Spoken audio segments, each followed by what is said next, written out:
Hello students, welcome to ये शिक्षा academy. पिछले क्लास में पिछले पार्ट में हम लोगों ने देखा था ईएमएफ इक्विवेलेंट के बारे में कि अगर बहुत सारा बैटरी अगर लगा रहे, सीरीज हो या पैरेलल कॉम्बिनेशन हो या फिर से एक मिक्स्ड कॉम्बिनेशन हो, तो उसके क्वेश्चंस को कैसे सॉल्व किया जाता है, यहाँ पे याद होगा। ये सब मैंने बताया था कि इक्विवेलेंट कैसे कैसे फाइंड आउट किया जाता है। अब देखते हैं हम लोग questions on series and parallel combination. Okay, series and parallel combination के लिए आप लोग को पता होना चाहिए पोटेंशियल कैसे लिखा जाता है। याद करो, एक वायर में अगर किसी पॉइंट का पोटेंशियल है समथिंग, तो जब तक उसमें कोई रेजिस्टेंस नहीं आता, कोई बैटरी नहीं आता, कोई कैपेसिटर, कोई इंडक्टर, कुछ नहीं आता, उसका पोटेंशियल चेंज करना ही नहीं है। बिल्कुल भी गलती नहीं करना, उसका पोटेंशियल चेंज नहीं करना है। इसी चीज का हम लोग यूटिलाइज करेंगे यहाँ पे। अब देखो क्या है कि ये पॉइंट है ए, तो क्या ये पॉइंट भी ए होगा? क्यों क्यों होगा सर? अरे कुछ है ही नहीं तो ये पॉइंट नहीं लिख सकते क्या? ये ए पॉइंट है, ये भी ए पॉइंट है, क्योंकि ये एक वायर है। ओके, कुछ नहीं है बीच में, तो ये पॉइंट ए हो गया। ये है बी, तो ये भी बी। नाइस। अब जरा बताना, ये आर एंड आर क्या टू आर होगा? क्योंकि ये सीरीज कॉम्बिनेशन में है। क्या ये R and R two R होगा? क्या ये R and R two R होगा? एंड क्या ये R and R two R होगा? इसका मतलब ये टू आर ए बी के बीच में, सॉरी यहाँ पे ए है, ये टू आर ए बी के बीच में है, ये टू आर ए बी के बीच में है, ये टू आर ए बी के बीच में, ये वाला टू आर ए बी के बीच में। इसका मतलब चार टू आर ए बी के बीच में, मतलब 2r divided by 4, answer will be r by 2। Next question देखते हैं। यहाँ पे ये जो सर्किट दिया हुआ है थोड़ा कॉम्प्लिकेटेड लग रहा होगा। अरे भाई इजी है यार, देखो कैसे। यहाँ पे ये दोनों रेजिस्टेंस क्या सीरीज में है? बिल्कुल। ये दोनों सीरीज में आएगा, टू आर और ये आर पैरेलल में आएगा, कुछ मिलेगा। तो यहाँ पे ये तीनों मिलकर एक सर्किट बना दिया, मतलब two R and R parallel में। फिर वैसा ही यहाँ पे भी होगा, ये टू आर एंड आर मिलकर एक सीरीज, ये सर्किट बनेगा। अब बताना, ये दोनों क्या सीरीज में होगा, ये और ये? बिल्कुल। ये जो दोनों सीरीज में मिला, अब इस आर के क्रॉस जब जाएगा तो पैरेलल में मिलेगा। मतलब इन दोनों का जो सीरीज कॉम्बिनेशन था वो इस आर के साथ पैरेलल में मिलेगा। That whole circuit will in series with this R. ठीक है। एंड जो भी मिलेगा वो इस आर के साथ पैरेलल होगा।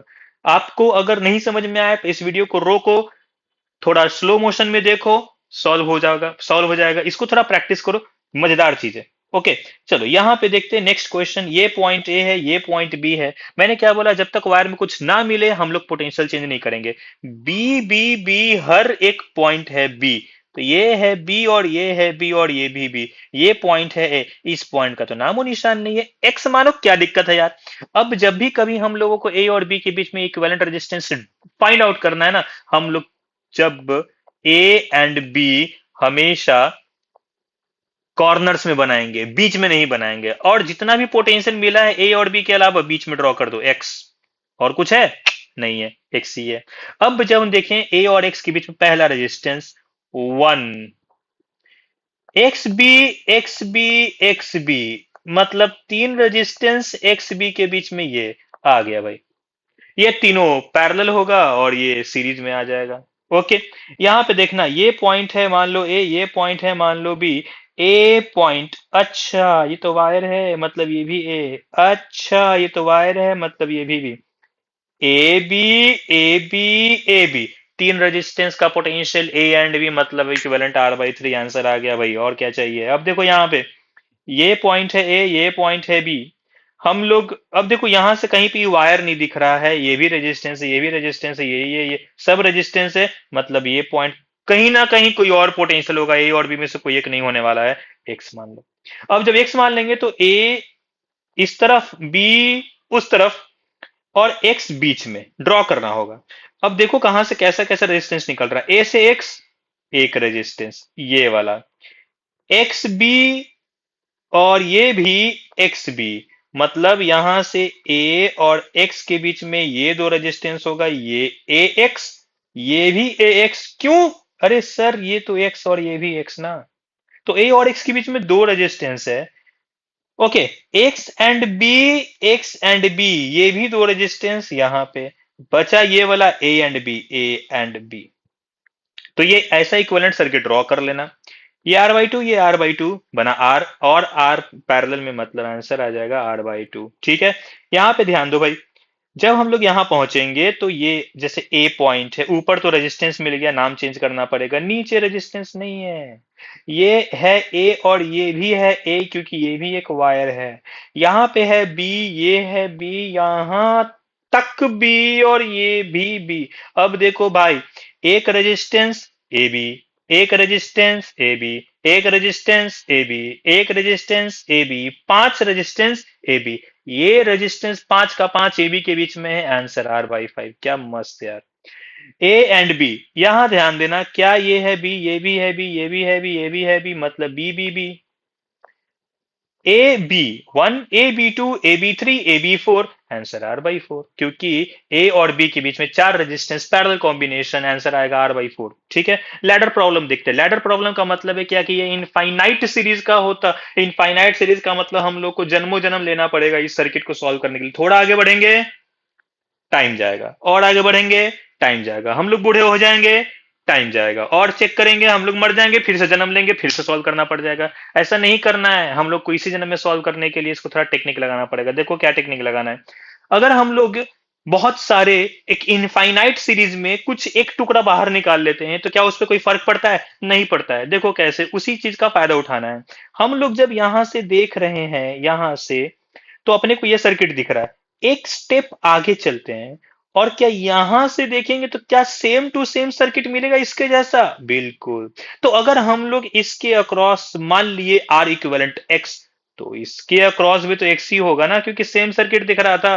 अब सर्किट ऐसे ड्रॉ होगा, ये वाला आर रहेगा, ये वाला आर रहेगा, इस पूरे के बदले में ये एक्स आ जाएगा, और इक्विवेलेंट टू एक्स। अब ध्यान देना यहाँ पे, क्या आर एंड एक्स पैरेलल है? बिल्कुल। तो R X upon R plus X, क्या ये आर सीरीज में है? बिल्कुल। Plus R and that is equal to X. Quadratic है, टेंथ क्लास का चीज है, क्वाड्रेटिक सॉल्व करोगे आंसर आ जाएगा। यहाँ पे दो आंसर आएगा, मिस्टेक मिस्टेक मत करना है, माइनस वाला आंसर तुमको नहीं लेना है। क्यों नहीं लेना है? रेजिस्टेंस भाई माइनस में नहीं होता है। क्यों?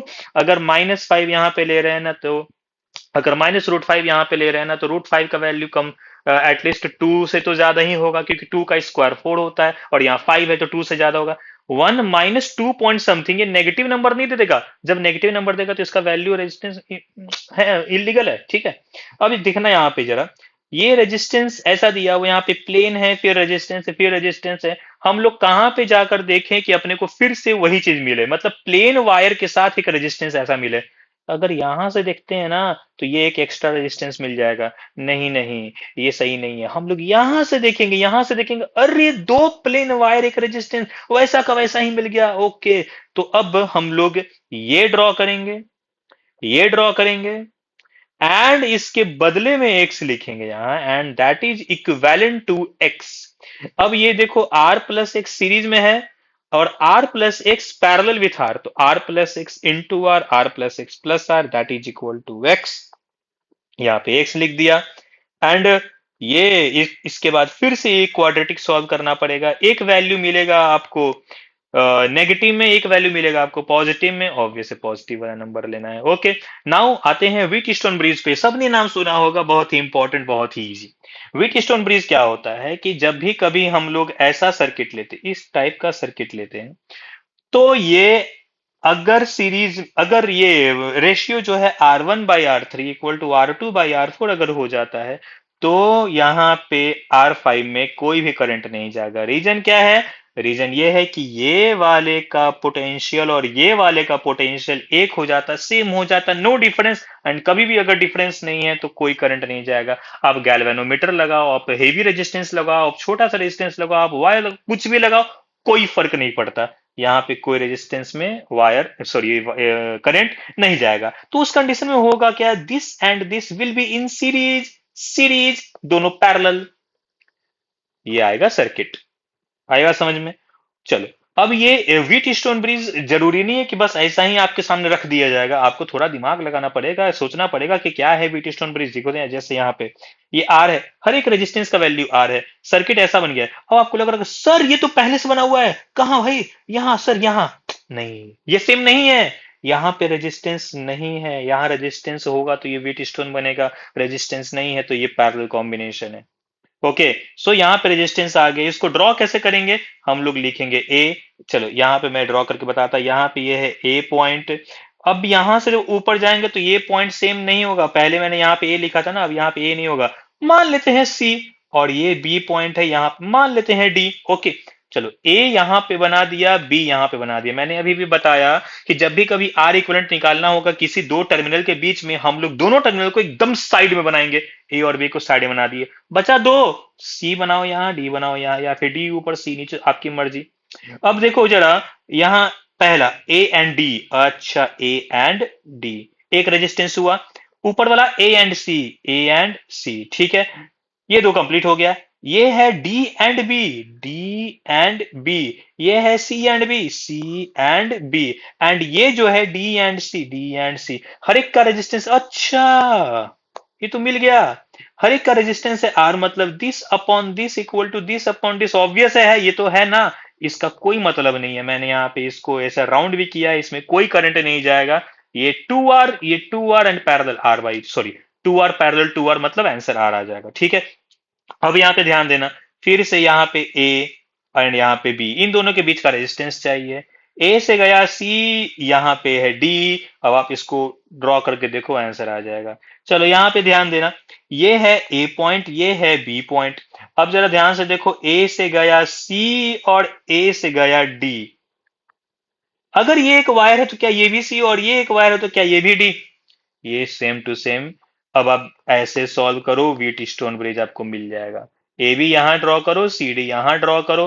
अब जैसे जैसे सर्किट बोला गया है, अगर आपको कंफ्यूजन होता है तो टिक लगाते जाओ और ड्रॉ करते जाओ, ताकि कुछ छूटे नहीं। जैसे A and C, A and C, C and B, ये वाला सी एंड बी, ठीक है। फिर डी एंड बी, ये वाला डी एंड बी। फिर ये A and D, A and D, ये वाला सी एंड डी, ये है फोर, फोर में कोई रेजिस्टेंस नहीं जाएगा। ओके।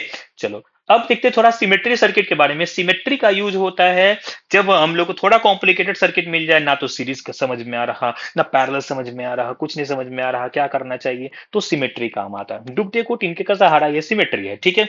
अब देखो जरा, सिमेट्री में दो टाइप का सिमेट्री मिलेगा, एक मिलेगा मिरर सिमेट्री, एक मिलेगा फोल्डिंग सिमेट्री। मिरर सिमेट्री का मतलब है क्या, कि किसी भी सर्किट में अगर बीच में आईना लगा दिया जाए, मिरर लगा दिया जाए, तो वो मिरर कैसा इमेज बनाता है? 10th क्लास से पढ़ा होगा आपने, एग्जैक्ट सेम इमेज बनाता है, आइडेंटिकल।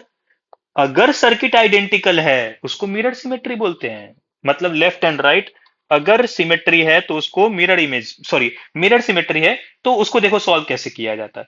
होता क्या है कि यहाँ पे I1 करंट जा रहा है, यहाँ पे I2 करंट जा रहा है, मान लेते हैं। और सिमेट्री होने के कारण ये I जो था वो I1 I2 में डिवाइड हुआ था।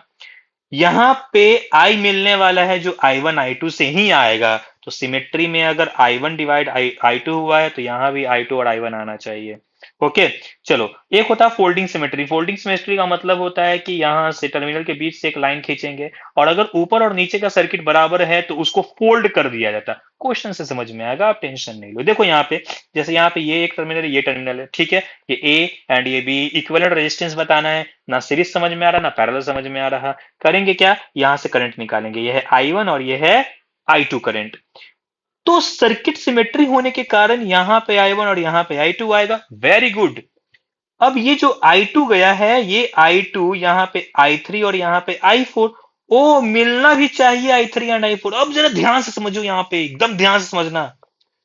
क्या आपको नहीं लगता कि जो करंट यहां पे गया है वही करंट यहां पे आया? इसका मतलब करंट डिवाइड ही नहीं हुआ है, तो इसको हम लोग क्यों इससे नाता रिश्ता रखें? इसको कोई जरूरत नहीं है।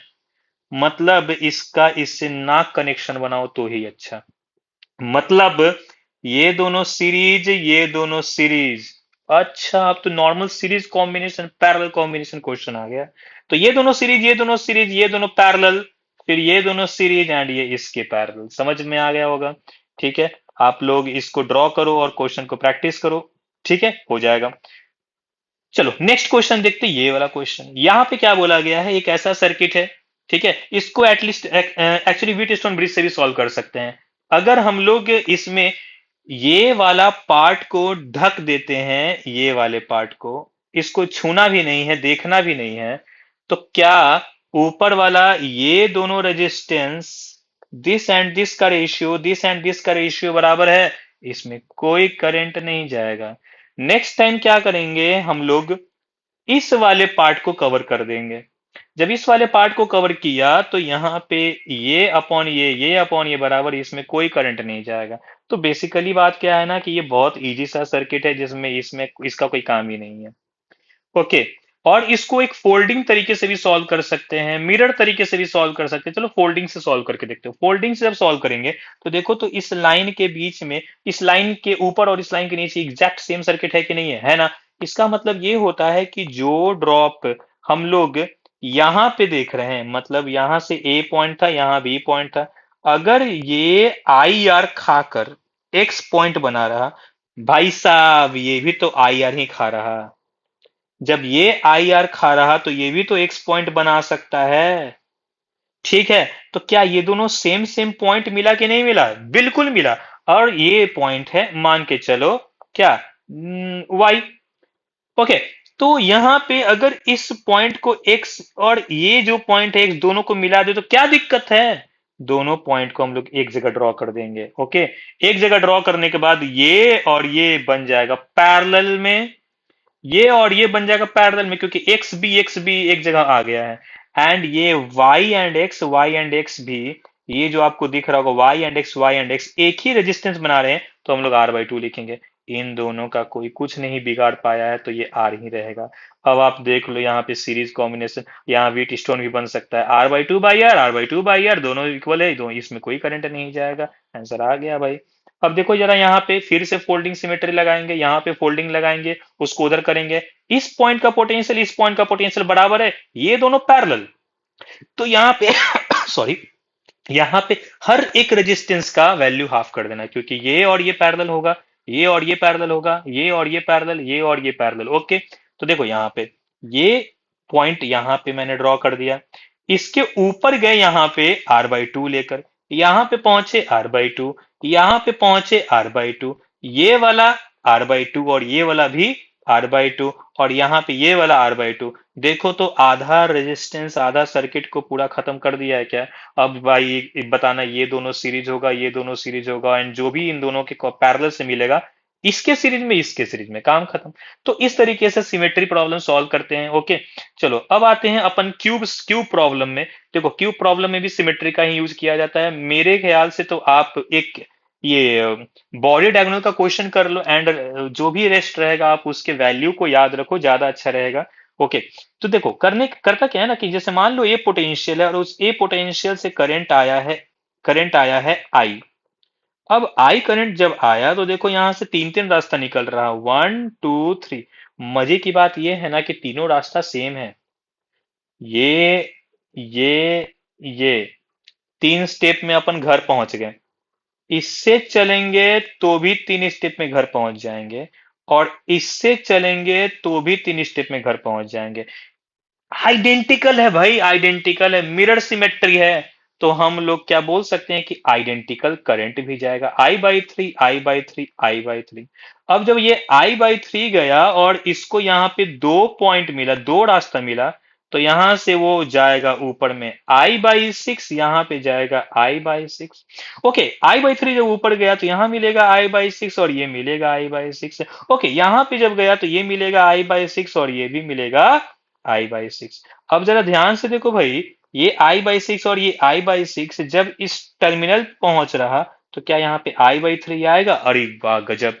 ये आई बाई सिक्स और ये आई बाई सिक्स जब यहाँ पे पहुंचेगा तो क्या ये आई बाई थ्री आएगा? अरे हाँ, आई बाई थ्री आएगा। ओके। नेक्स्ट ये आई बाई सिक्स आ रहा है, ये आई बाई सिक्स आ रहा है, यहाँ पे जब पहुंचेगा तो आई बाई थ्री। तो क्या ये तीनों आई बाई थ्री मिल के यहाँ पे आई बना देगा? इसका मतलब अगर हम लोग ध्यान से देखें तो वन पॉइंट से जो तीनों करंट निकल रहा, यहाँ टू पॉइंट का पोटेंशियल, फोर पॉइंट का पोटेंशियल एंड एट पॉइंट का पोटेंशियल बराबर होगा। इसलिए मैंने यहाँ पे टू फोर एट, यहाँ ध्यान देना, टू फोर एट एक जगह पे लिखा है। उसके बाद यहाँ पे सेवन, यहाँ पे थ्री एंड यहाँ पे फाइव, ये तीनों बराबर होगा, एंड लास्टली हम लोग सिक्स नंबर पे पहुंच जाएंगे। तो यहाँ पे अब ध्यान देना, एक रेजिस्टेंस, दो रेजिस्टेंस, तीन रेजिस्टेंस, तीनों लिख दिया। अब हम लोग देखें तो टू से थ्री, अब देखो जैसे यहाँ पे हम लोग पहुंच गए ना यहाँ। ओके, I/6 कितने सारे सर्किट में है, रेजिस्टेंस में? 1 2 3 4 5 6, 6 रेजिस्टेंस। एंड देन I/3, 1 2 3, ये तीन, तीनों को सॉल्व करेगा 5/6 आंसर आएगा। एक होता है एज, एज मतलब इस लाइन के क्रॉस अपने को फाइंड करना होगा। एक होता है फेस, मतलब इस फेस के क्रॉस अपने को सॉल्व करना होगा। आप लोग ये याद रखो, EFB। EFB का मतलब होता है ये एज है, ये फेस है, ये बॉडी है। ओके, जब हम लोग इसको लिखेंगे ना तो ध्यान देना, पहले तो यहाँ पे ऐसा लिख देना 1 2 3, एक से स्टार्ट करना, 1 2 3 4 5 6 7, ये हो गया EFB। रट जाओ इसको। ठीक है, चलो पावर एंड एनर्जी के बारे में बात करते हैं। बैटरी को मैंने बताया था कि बैटरी का काम होता है एनर्जी को प्रोवाइड करना, एंड वो जो वर्क डन करता है, वो वर्क डन क्या होता है, एक पॉजिटिव चार्ज को नेगेटिव पोटेंशियल से पॉजिटिव पोटेंशियल पे लाने का काम करता है, तो उसका वर्क डन हो जाता है वो। अब वर्क डन क्या होता है, Q इंटू डेल्टा वी, ये होता है वर्क डन बाई बैटरी। तो अब मैं बोलूं कि पावर कितना है, इस बैटरी का पावर कितना, तो देखो ध्यान से, क्या हम लोग ऐसा बोल सकते हैं कि इस बैटरी का जो वर्क डन होगा वो Q इंटू वी है, मतलब एनर्जी कितना है, Q इंटू वी, जो भी पोटेंशियल डिफरेंस रहेगा उसको चार्ज से मल्टीप्लाई कर देना। पॉजिटिव चार्ज है, पॉजिटिव से मल्टीप्लाई करो, नेगेटिव चार्ज है, इलेक्ट्रॉन है तो इलेक्ट्रॉन से मल्टीप्लाई करो, क्या दिक्कत है, QV upon T. Okay, Q/T, ओहो ये तो आई होता है, dQ/dt, rate of change, rate of flow of charge.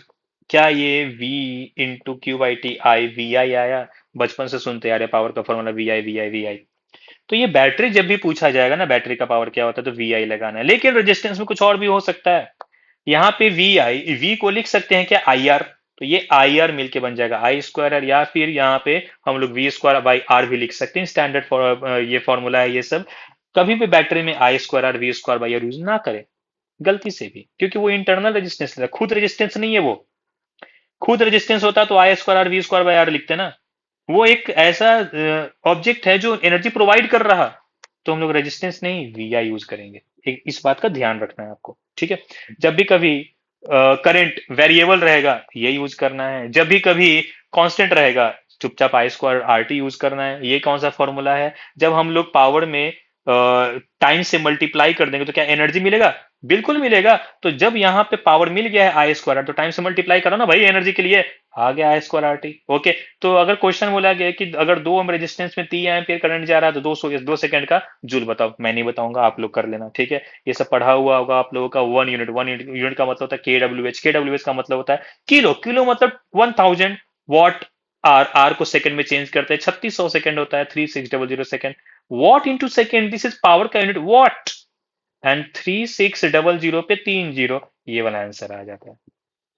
Okay, ये एक वेरिएबल करंट का क्वेश्चन है। I = 2T, टाइम के साथ ये हमेशा इंक्रीज होता जा रहा है। रेजिस्टेंस है 2 ओम, 2 सेकंड का अपने को एनर्जी पूछा है, कुछ नहीं करना है। आई का मतलब 2T, आई स्क्वायर का मतलब हो जाएगा 4T², एंड इंटू टू, 80² आया इंटू DT, इसका बस इंटीग्रेशन कर देना है और कुछ नहीं। ओके, तो देखो अब हम लोग पावर का कुछ कुछ क्वेश्चन सॉल्व कर रहे हैं, ध्यान देना इंपॉर्टेंट है। जैसे दो पावर है, ठीक है।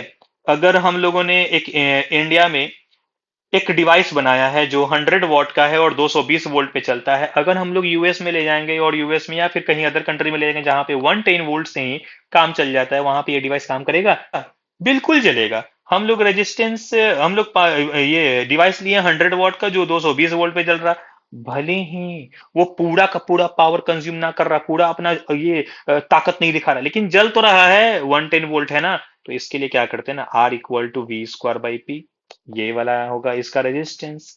लेकिन ये जो रेजिस्टेंस है वो यहां भी वही रहेगा, भले ही हम लोग 110 वोल्ट प्रोवाइड कर रहे हैं, रेजिस्टेंस तो वही है ना। तो यहाँ पे V² हम लोग जो प्रोवाइड कर रहे हैं एंड R तो वही रहेगा।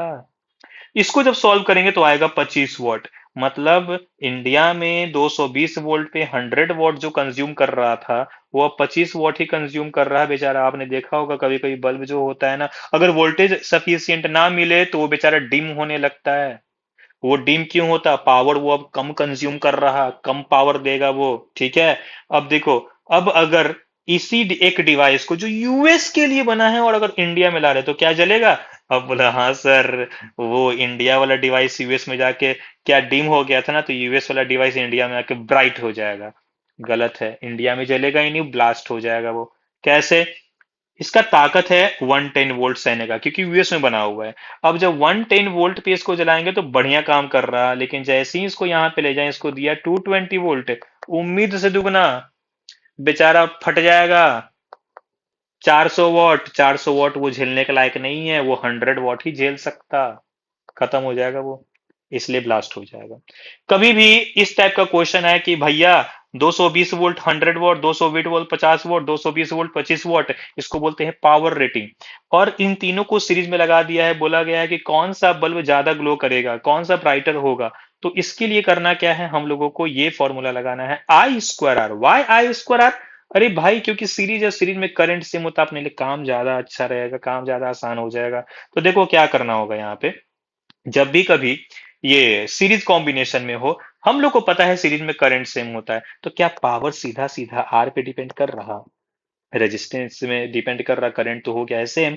तो जिसने जिसका जितना रेजिस्टेंस, उसका उतना पावर। रेजिस्टेंस निकाल दो, चुपचाप रेजिस्टेंस निकाल लो, रेजिस्टेंस निकालोगे V²/P, V²/100, V²/50, V²/25। 25 वाला जो होगा ना वो ज्यादा रहेगा, मतलब ये ज्यादा ग्लो करेगा। ओके। अगर यही तीनों को पैरेलल में लगा दिया तो पैरेलल में गलती से भी I²R मत यूज करना, क्योंकि सबका करंट अलग अलग होता है। तो क्या सेम होता है? अरे सर, पोटेंशियल सेम होता है, V²/R। इसका मतलब इनवर्सली प्रोपोर्शनल टू R, जिसका रेजिस्टेंस सबसे कम वो ज्यादा ब्राइटर, वन वाले का रेजिस्टेंस सबसे कम था। ओके। चलो, अब देखो यहाँ पे बोला गया है एक 100 वॉट 220 वोल्ट है, 50 वॉट 220 वोल्ट है, दोनों को 440 वोल्ट में लगा दिया। जलेगा नहीं जलेगा? अब नादान बच्चे आप लोगों को लग रहा होगा कि ये 110 खाएगा, सॉरी ये 220 खाएगा, ये 220 खाएगा, हो तो गया 440, मिल बांट के खा लेगा, काम खत्म, जिंदा रहेगा दोनों। नहीं जिंदा रहेगा। क्यों? क्योंकि यहाँ पे देखो V²/P, V²/P, यहाँ पे अगर रेजिस्टेंस देखें हम लोग, तो किसका ज्यादा रेजिस्टेंस ज्यादा है, सेकंड वाले का। क्योंकि ये 50 वॉट ही है, ये 100 से डिवाइड होगा, ये 50 से डिवाइड होगा, ज्यादा नंबर ये होगा, ठीक है। तो ये दूसरे वाले का रेजिस्टेंस सबसे ज्यादा है। जब दूसरे वाले का रेजिस्टेंस ज्यादा है और करंट दोनों में सेम है, तो V = IR। जिसका आर ज्यादा उसका वी भी ज्यादा। हम लोगों को तो लग रहा था कि 220 खा जाएगा, मिल बांट के खाएगा, लेकिन नहीं हो रहा ऐसा। ये कम खा रहा, ये ज्यादा खा रहा। ज्यादा खा रहा तो ब्लास्ट हो जाएगा। ओके, और जलेगा ही नहीं। बैटरी देखते हैं, बैटरी में पावर का फॉर्मूला मैंने बताया कि जब भी बैटरी का पावर निकालना है तो VI यूज करना, रेजिस्टेंस से पावर निकालना है तो I²R यूज करना। क्वेश्चन है कि कौन से कंडीशन में ये रेजिस्टेंस सबसे ज्यादा पावर कंज्यूम कर सकता है, ये अपने को डिफाइन करना है। आप याद कर लो, जब small r equal to capital R हो जाता है ना, लोड रेजिस्टेंस और इंटरनल रेजिस्टेंस, तब जाकर हम लोग बोल सकते हैं कि ये मैक्सिमम पावर कंज्यूम करता है। कहानी कैसे आएगी, ये कहानी का फल कैसे मिलेगा? हम लोग को पावर P = I²R होता है ना, आई लिख लो, ऐसा समझ में आ रहा होगा क्यों लिखा गया, एंड आर। अब इसका डिफरेंशिएशन करेंगे आर के रिस्पेक्ट में, जीरो से इक्वेट करेंगे। ये डिफरेंशिएशन आप लोगों को पता होगा, आना भी चाहिए आप लोगों को। R = R, एंड उसी हिसाब से हम लोग जब R = R यहाँ पे पुट कर देंगे, तो अपने को आई मिल जाएगा, पी मिल जाएगा, सब कुछ मिल जाएगा। ओके। एंड ये है पावर का वो ग्राफ, मतलब एक आइडेंट ये एक रेजिस्टेंस पे ये पावर बहुत मैक्सिमम हो जाएगा, एंड देन वो फिर से इधर भी गिरेगा, उधर भी गिरेगा, गिरता ही चला जाएगा। चलो एक देखते हैं, ये इलेक्ट्रिक केटल है, heater. There are two resistance, if we use first one it will take T1 time to prepare a cup of tea. मान लो चाय गर्म करना है, पानी गर्म करना है, कॉफी बनाना है, हलवा बनाना है, कुछ ही बनाना है। अब इसको T1 टाइम लग रहा है अगर पहला वाला यूज कर रहे हैं तो, T2 टाइम लग रहा है अगर दूसरा वाला यूज कर रहे हैं तो। दोनों को सीरीज में यूज किया, कितना टाइम लगेगा? दोनों को पैरेलल में यूज किया, कितना टाइम लगेगा? ये चीज फाइंड करना है। ओके। चलो देखो, तो आखिर चाय गर्म करने में या दूध गर्म करने में या पानी गर्म करने में क्या चीज सेम रहेगा? उसको दिया हुआ एनर्जी। ये एनर्जी है जो सेम रहेगा, तो एनर्जी को सेम कर देते हैं। पहले एनर्जी निकाल तो लेते हैं भाई साहब। यहाँ पे V है, यहाँ पे R1 है। ओके। तो R1 जो होगा वो हो जाएगा क्या, V²/R × T। एनर्जी का फॉर्मूला क्या होता है, P × T, power into time. Power हो जाएगा V²/R × T। वैसा ही एनर्जी जो होगा वो R2 के लिए V²/R2 × T। And T1 T2 यहाँ पे साफ साफ बोला गया है, पहला वाला T1 टाइम ले रहा है, दूसरा वाला T2 टाइम ले रहा है। ओके, टेक T2 टाइम, तो ये आ जाएगा। अब जब हम लोग सीरीज में यूज करेंगे तो रेजिस्टेंस तो दोनों का ऐड हो जाएगा ना भाई।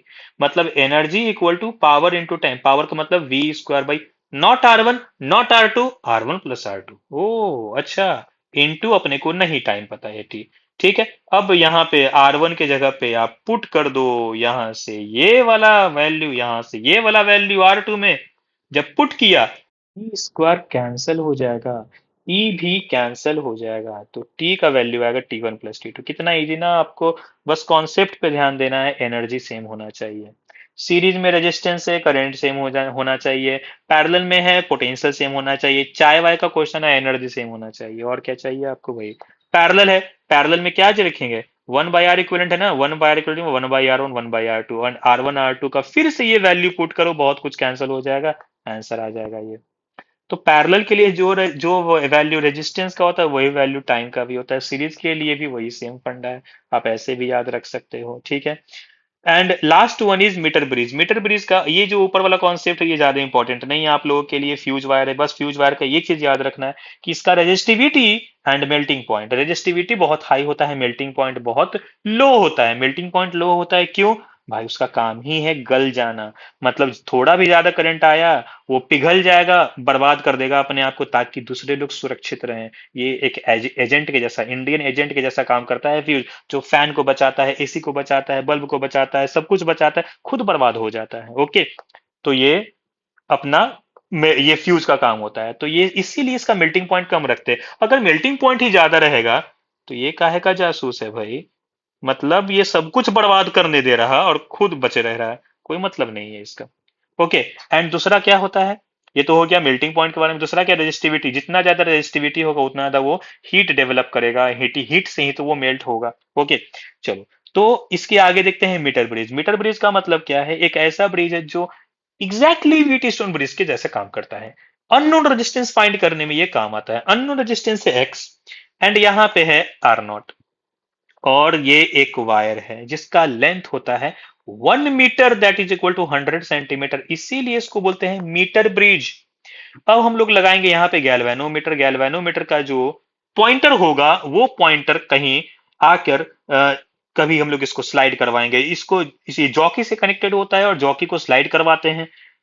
कभी करंट इधर आएगा, कभी करंट उधर आएगा, एक पॉइंट ऐसा आएगा जहां पे करंट मिलेगा ही नहीं, इसका मतलब वो है बैलेंस्ड कंडीशन। और जब बैलेंस्ड कंडीशन आएगा तो हम लोग देखेंगे क्या कि सर बैलेंस तभी होगा जब यहाँ का रेजिस्टेंस, यहाँ का रेजिस्टेंस, यहाँ का रेजिस्टेंस जो रेशियो होगा वो अगर इक्वल हो जाता है तो हो गया। चलो सपोज करते हैं lambda is the resistance per unit length, तो यहाँ का resistance lambda into L1, lambda into 100 - L1, x by this resistance जो अभी भी बताया, R0 बाई दिस रेजिस्टेंस जो अभी भी बताया। तो क्या लैम्डा लैम्डा कैंसिल कर सकते हैं, हो जाएगा x/r equal to L upon 100 - L। तो ये था पूरा इलेक्ट्रिसिटी, ये 5 पार्ट में मैंने डिवाइड किया। आप लोग इसका अच्छे से रिवाइज करो, और मैं हो सके तो नेक्स्ट वीडियो इस इलेक्ट्रिसिटी पे बेस्ड जो भी प्रीवियस ईयर का इंपॉर्टेंट क्वेश्चंस है मैं वो वीडियो बनाऊंगा। ज्यादा से ज्यादा 1 से 2 दिन टाइम लगेगा, एंड वो वीडियो मैं रिलीज करने वाला हूं, तो आप लोग श्योर रहो कि इस वीडियो को देखना ही देखना है, मिस नहीं करना है। ओके, एंड शेयर करो अपने फ्रेंड्स को जिसको जो अभी नीट में अपियर होने वाले हैं। ओके, चलो मिलते हैं अगले वीडियो में। एंड नेक्स्ट जो टैप चैप्टर होगा इस क्वेश्चंस के बाद वो होगा मॉडर्न फिजिक्स। मॉडर्न फिजिक्स में बताऊंगा एक शॉर्ट नोट्स के जैसा, आप लोग सबको अटेंड करना।